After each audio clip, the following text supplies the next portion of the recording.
هذه مباراة سيزار سوتو. العودة بعد ذلك ليدي باول. اتلتيكو للهجوم. روخي بلانكوس في هذه التمريرة حلوة. مولينا بكرة. الله الله. بروعة كبيرة يا روخي بلانكوس.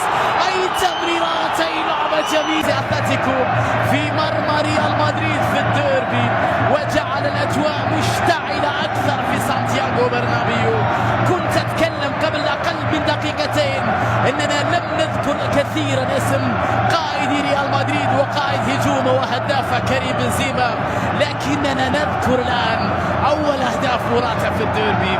برنابيو الكرة إلى فينيسيوس يحاول عودة للوراء، تصل بعد ذلك لمصلحة داني سيبايوس. لوكا مودريتش إلى رودريجو، حاول يمر على الدم الأول، مر بالثاني، مر رودريجو تسديد. الله الله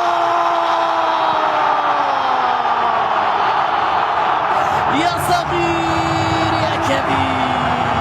لم يخسر ريال مدريد بعد، لم يرمي المنديل بعد.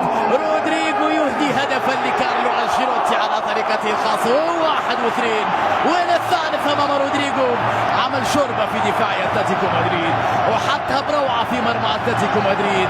يا صغير يا كبير يا رودريجو، كورة ولا أروع، نهاية ولا أجمل لمصلحة صعبة ضد ريال مدريد في البرنابيو.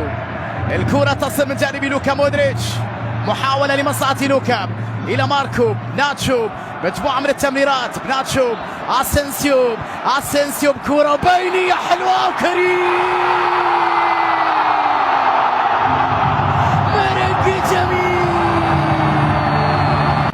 وضعها بعد ذلك أرسلها إلى الشباك.